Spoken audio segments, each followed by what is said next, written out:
Bonsoir, grand combattant Banga. Ça va m'appeler grand combattant, ça veut dire que j'ai reçu ma vie. C'est une chance également pour moi.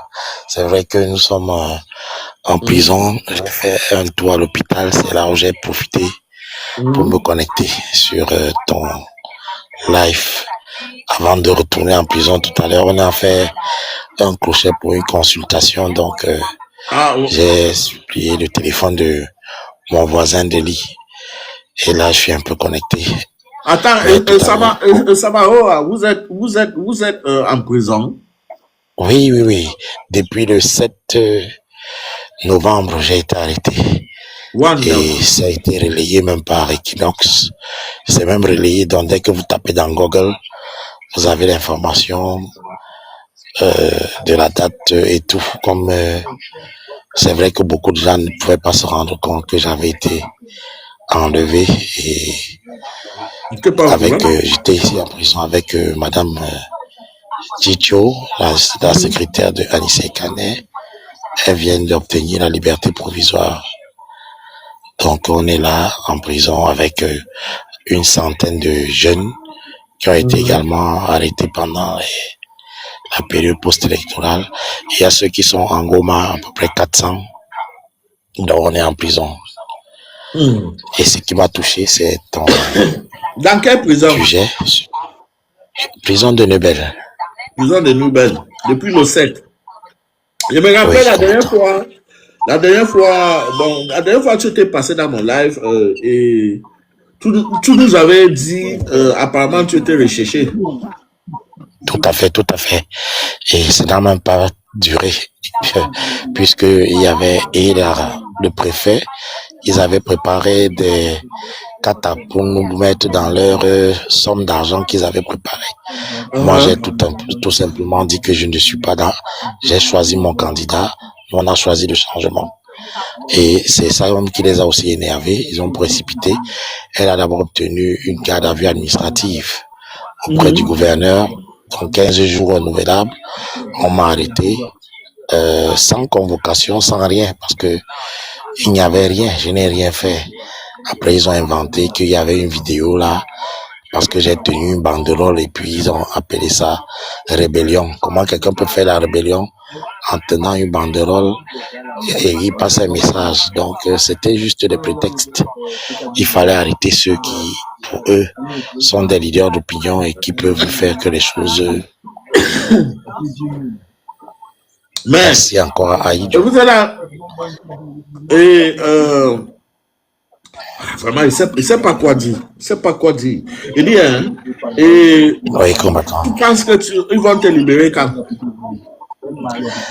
C'est politique et c'est clair que comme ils ont déjà pris la décision de lisser le corps de Anissé Kané, mais c'est pas d'eux-mêmes. Hein. Je me rappelle, il y a sur une page d'un compatriote de la brigade anti-Sardina, il dit que c'était lorsque Emmanuel Macron était au salon de l'agriculture le 21 février qu'ils ont demandé à Emmanuel Macron d'associer sa voix pour qu'on libère le corps de Anissé Kané. Maintenant, je me rappelle que pour Maurice Kamto, c'était également Emmanuel Macron qui avait parlé. Si c'est encore la même chose pour le corps d'Anissé Kané, ça veut dire que nous sommes des enfants. Le Cameroun est un pays d'enfants. S'il faut que quelque chose de sérieux se fasse, c'est toujours là. Pourquoi? Donc, quand tout est politique comme ça, qui a demandé que le pape vienne au Cameroun?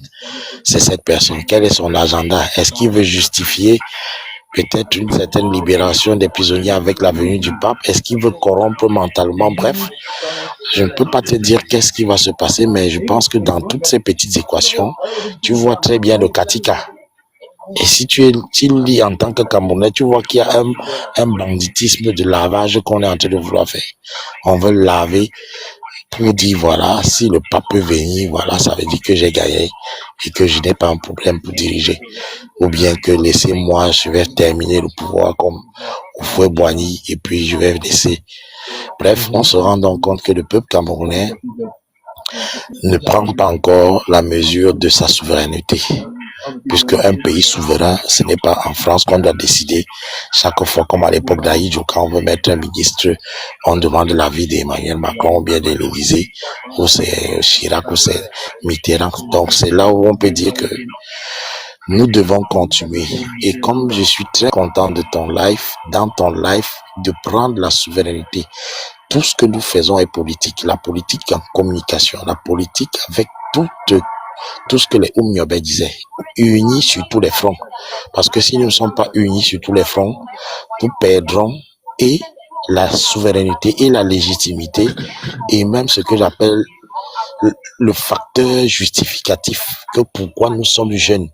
Notre génération dont nous ne savons que manger, boire, dormir, monter sur les femmes, faire ça. On peut pas aussi prendre notre cerveau, comme toi, tu as pris un live comme celui-ci, tu ouvres, et puis tu peux accueillir des gens comme Essama qui parlent ce que notre génération doit comprendre. Nos frères qui sont au Burkina Faso, ils sont bêtes. Pourquoi ils sont ensemble? Nous, on n'est pas ensemble. Donc, pour ressouder les liens, pour faire qu'il y ait plus de solidarité, pour faire qu'il y ait plus d'impact, pour faire qu'il y ait des jeunes qui puissent au moins se mettre ensemble pour dire on ne s'abandonne pas et notre lutte ne sera pas. Parce que même les Paul Biya ne s'abandonnent pas. Le voilà qui a Nyat Tifendi, le voilà qui a Kavarigé Dibli, tous ces vieillards-là, ils ne sont pas abandonnés entre eux. Nous, alors, pourquoi nous on s'abandonne alors que c'est nous qui souffrons? Nous sommes en train de laisser beaucoup qui sont parmi nous, parfois dans des situations où on pouvait avoir l'avantage. Parce que l'avantage, c'est aussi de parler. Quand quelqu'un est injustement enfermé en prison, combien de Camerounais écrivent libérer Sama sur leur plateforme en hashtag? Combien font des hashtags pour faire ça? Combien font des vidéos? Combien font des petites vidéos même sur TikTok pour demander la libération de Essama? C'est aussi ça, notre génération. Puisqu'à l'époque des Oumyobé, il n'y avait pas les Facebook, il n'y avait pas les TikTok. Cette génération que nous avons, nous sommes trop paresseux. Trop paresseux. Et c'est peut-être ce que je voulais mettre en place pour qu'on soit plus...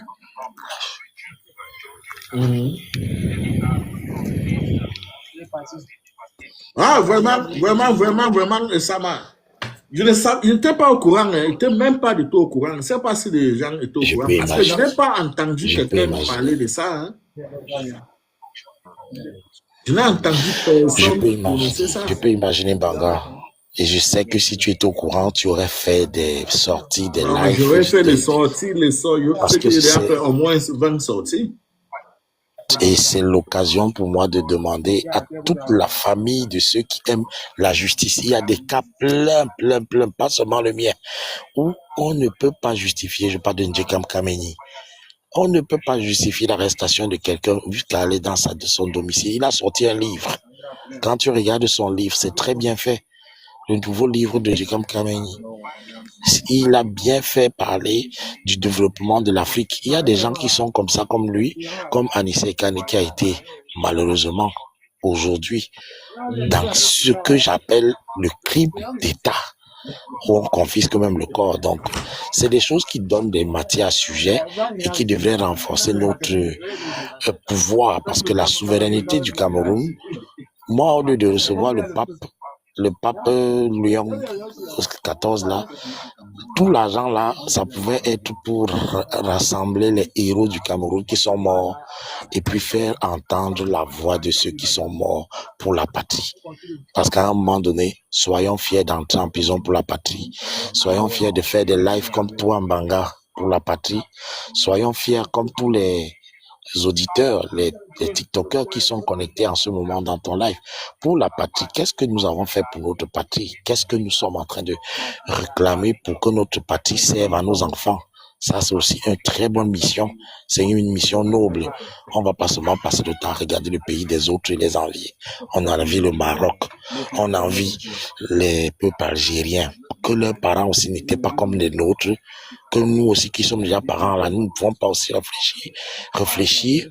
On ne peut pas continuer de voir que l'intérêt individuel ne peut pas gagner. C'est l'intérêt collectif qui gagne à un moment donné. surtout quand on est avec les réseaux sociaux où on voit même ce qu'on appelle l'architecture, l'algorithme du réseau social. C'est pour intégrer une grande quantité de personnes dans une seule page. Et pourquoi on ne peut pas être intelligent comme ça? On met la main, on met l'intelligence et puis on atteint certains objectifs. C'est là où je dis que nous avons tous les outils que nos héros n'avaient pas, les Oumiobe, les Douala Mangabel, bien avant, mais on n'arrive pas à faire comme eux. Pourquoi? Et pourtant, nous avons du punk sur la planche. Grand Banga, je te remercie, je te félicite. C'est grave. Oh, bon, ça m'a un petit...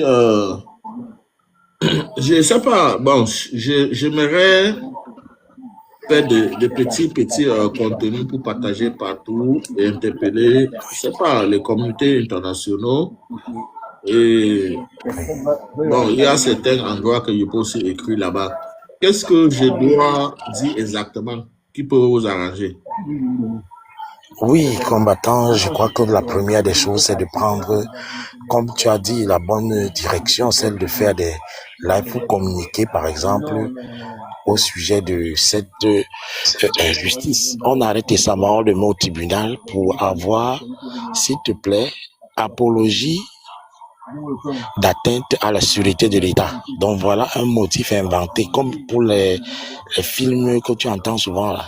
Les films, apologie d'atteinte à la sûreté de l'État. Pour quelqu'un qui a pris une banderole, donc j'ai fait regarder la banderole, ça renverse le Cameroun de toutes les personnes qui ont été tuées pendant la période post-électorale. Juste à cause d'une banderole, vous êtes en prison depuis le 7.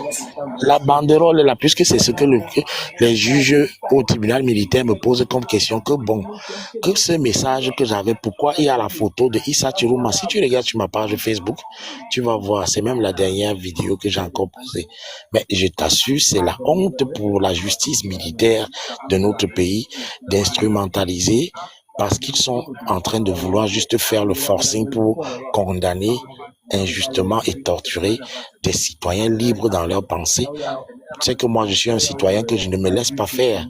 Ça ne date pas de maintenant, que ce soit à l'époque où il y avait les monuments des colons et que j'ai décidé d'enlever ça pour mettre les monuments des Oumiobe, des NS-Wandi. J'ai décidé de me battre également pour les Camerounais qui ont perdu la vie pendant la période électorale pour la dignité. Il fallait pas qu'on prête seulement avant qu'on fasse des présentations de condoléances et de deuil national même, parce que ce sont des êtres humains que le pouvoir a demandé qu'ils soient tués. Anissé et Kane ont été tués, on fait pas la comédie là-dessus. Donc, je peux aussi peut-être dire tout ce que peut-être les Camerounais peuvent faire aussi. Je peux mettre mes numéros, comme je sais que tu as ta tribune. Je viens de mettre en commentaire les numéros par lesquels si quelqu'un peut faire pour que nous puissions ici subvenir à nos besoins, qu'on ne soit pas obligé d'aller souffrir pour avoir les médicaments ou bien de quoi rester en prison, comme c'est leur travail, de nous faire souffrir en prison gratuitement, parce que après tu m'entends, on a libéré certains, après on demande à certains donner 50 000, donner 20 000, donner 10 000, donner 15 000 pour sortir. On a fait ça devant nous. Plusieurs personnes qui ont été arrêtées ont donné l'argent. On ne sait pas si l'argent est parti dans les caisses de l'État. Plusieurs ici devant nous ont pris un Nobel. Mais certains cas, ils disent que non, qu'il y a certains cas qu'ils ne peuvent pas encore appeler. Pourtant, ceux qu'on a arrêtés à Bonamou, ça dit.